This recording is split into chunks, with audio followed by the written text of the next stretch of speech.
On this episode, Regional Sales Manager Danny Windings joins us as we report on crop progress across our sales areas.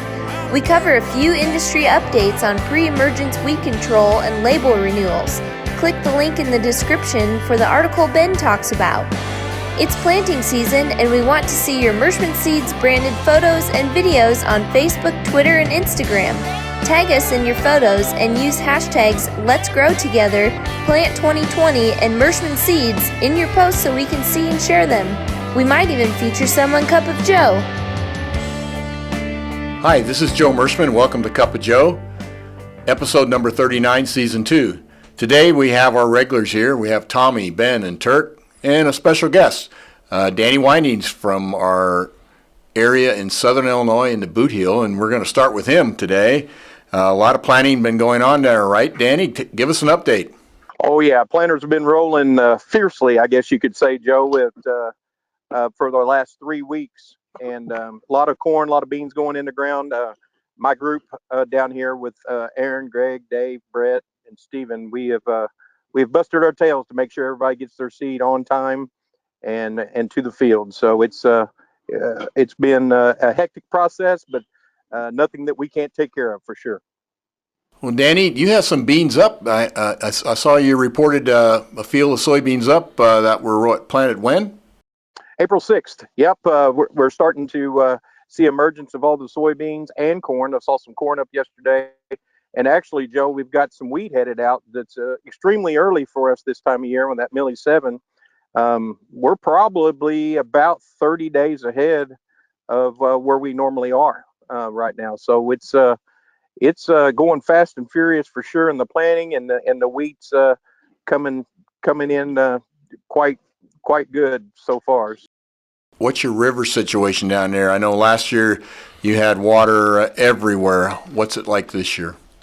Well, the river is up a tad right now. It's not it's not in real bad shape, but we expect it to drop sharply. We have a high risk program that works very well for us in the flooded areas.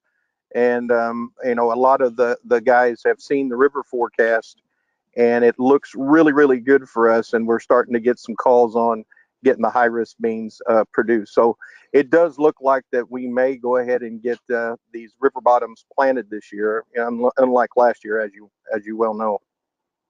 Danny, in Southern Illinois and the Boot Heel, Missouri, have you seen any switching from beans to corn or corn to beans?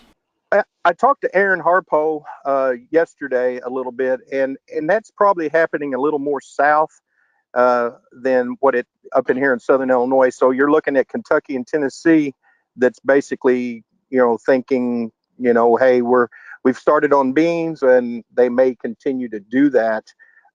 Their corn the price on corn right now is just not it's just not favorable for the farmer to plant. If you're 150, 160, 170 bushel yielder on corn, it's just really it's really hard for those guys to make that happen. So, with less inputs, beans are very more desirable, even though beans are low in price as well. I mean, we can still make a profit at $8.50, $9 on beans. So I think that's what they're kind of thinking. But you're seeing that more south. Right now in Arkansas, rice is going in the ground pretty hot and heavy. I'd say they're probably half done with rice down there. I was talking to Steven this morning a little bit about that, and they're ready to go to beans. In southeast Missouri, there's some corn being planted, very little beans in the Boot Heel, still a lot of corn and some rice. You get further north in southeast Missouri, it's corn and beans. Southern Illinois, primarily beans. Talked to Brett Ward this morning, and he told me he felt like they were 50% done, that they've been rolling so hard over there that beans and corn are 50% done over in his area. And Greg Davidson, same way. He said there's been very little beans being planted up his way, which he's up near St. Louis.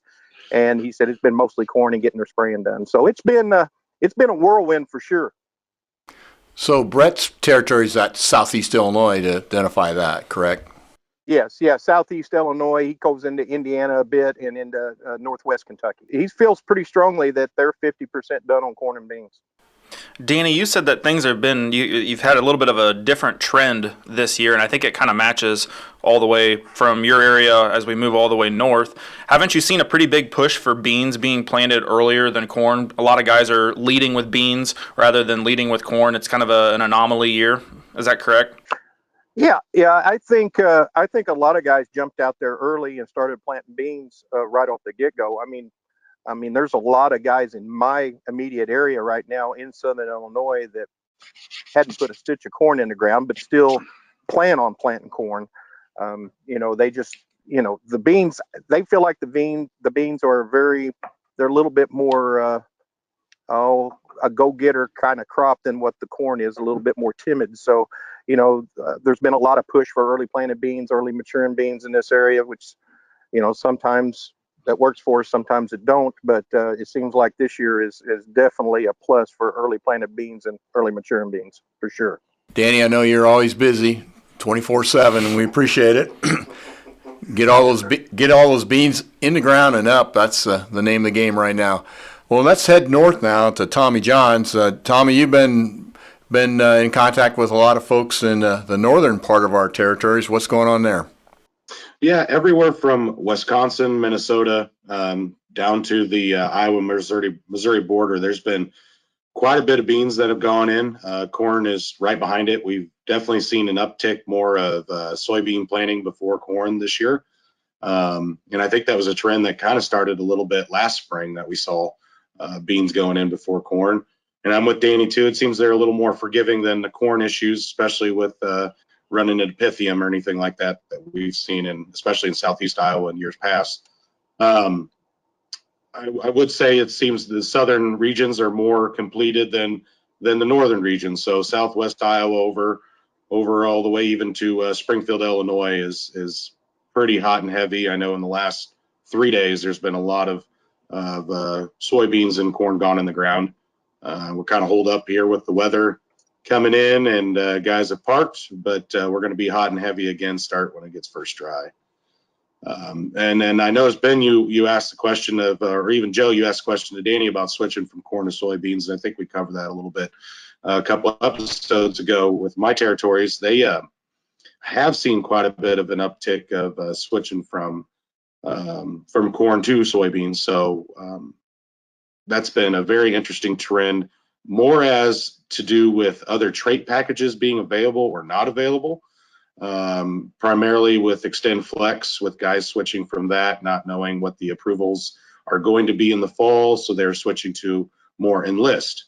So, and I think we've seen that on our supply list of how fast we've kind of moved a lot of new orders going towards the Enlist E3 soybean system. So we're off to a better start. And just think, let's see, a week ago Friday we had a snowstorm here in West Point, and then a week later now we're talking about how much we got planted. So I tell you, don't underestimate what a farmer can do in a 24-hour period with his planter. Sorry to interrupt you, Joe, but I will tell you the ground is working beautifully. I mean, everything as far as the ag retailers and the custom farmers that got all the anhydrous and everything else on and pre-emerge herbicides on very quickly. Everything, I mean, knock on wood, everything has gone very smoothly this year so far. So with compliment to our shipping team, and especially probably Danny really appreciates R&D down there in Olmsted. On a dime, so it's pretty important for that to happen. Turk, what do you have to add? Well, I think it's I agree with everything that Tommy and Danny have said so far. It appears that there is some switching. We've seen some orders coming in that I would say were a little above expectations on in-season orders coming in for new soybean orders, and it appears that people are moving more to the Enlist side of this equation. So that's good news for us. I also think that the weather coming in is probably a good thing to give people a little bit of a break here. We had about a half inch here locally overnight, and it appears the trend is the forecast is what we actually end up getting is a little bit less than what the forecast is. And so I don't know whether that's a trend as well, but no, we haven't had any gully washers anywhere that I'm aware of. And that's a really good thing as well to help these early beans get out of the ground, not getting packed in, and those kinds of things. So those are all good things. I will just make a comment about we've had good export sales this week also on soybeans and wheat. Corn sales, export sales are down a little bit, but that's good news as well.